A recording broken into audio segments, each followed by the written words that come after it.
is Win News. Tonight, friends reveal the relationship between Steve Fesis and his wife in the lead up to her death. Tourists spend a record amount of money in the Illawarra. And a fitting tribute to a talented and loved footballer.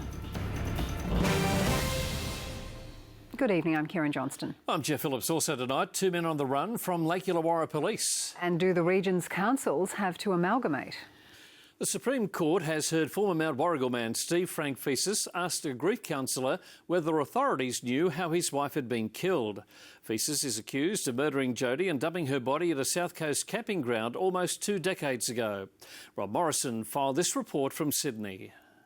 It's the second week of the murder. Coming up on Win News, a Dapto house gutted by fire. And a Helensburgh carpenter takes out an international award for his surfboard made from a recycled door.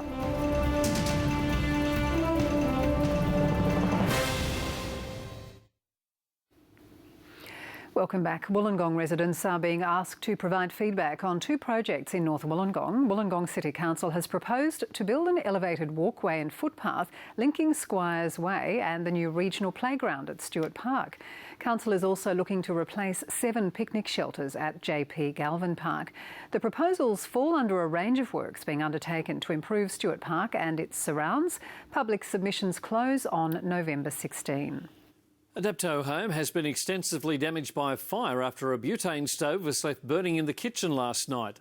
The 63-year-old resident was lucky to escape uninjured. Hundreds of thousands of dollars worth of...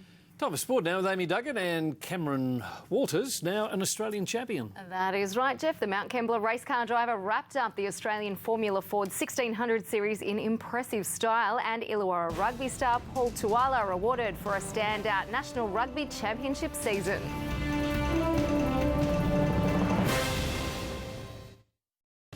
This report brought to you by your station, I-98, the Illawarra's leading music station. In sport, Cameron Walters has won his maiden Australian Formula Ford 1600 Series crown with an impressive final round at Wakefield Park. The Mount Kembla driver survived plenty of adversity throughout the season to take out the championship. Relief and plenty of... The pumping barrels. I hope it happens, Jeff. So do I. Thank you, Amy. Your Wednesday weather details are coming up next.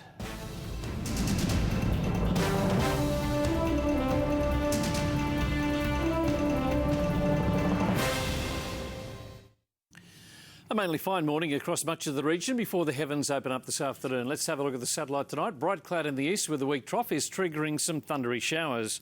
On the synoptic chart, a trough and a low in the east will generate very warm winds, showers and storms in southern Queensland, New South Wales and eastern Victoria. Temperature-wise today, Wollongong peaked at 23 degrees, Bowral 27, 34 in Unnowra, Ulladulla 24, Batemans Bay 27, 25 for Maruya, Bega 30 degrees, 24 in Merimbula, Eden 23.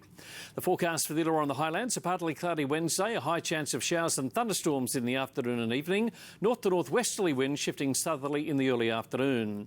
For the south coast, a cloudy day with a 90% chance of showers and a thunderstorm, most likely in the afternoon and evening. Heavy falls are possible. Seas running at 1 to 2 metres on a 1.5 to 2 metre swell. The first tide tomorrow is a high at 1 minute past 3, the low at 25 to 9. Eden to 23 tomorrow, Merimbula 25, Bega 26, Narooma 25, Maruya 27, 28 degrees in Batemans Bay, Ulladulla 26, Nowra 29, Bowral 26, in Wollongong a warm night 20, tomorrow 27. And looking further ahead, mainly fine now with showers coming through on Thursday, Friday and Saturday. And that is Win News for Tuesday the 20th of October. Join us for the All Australian News at midnight and again tomorrow at 6 for the national news, followed by Win News at 7. We look forward to your company then. Good night. Good night.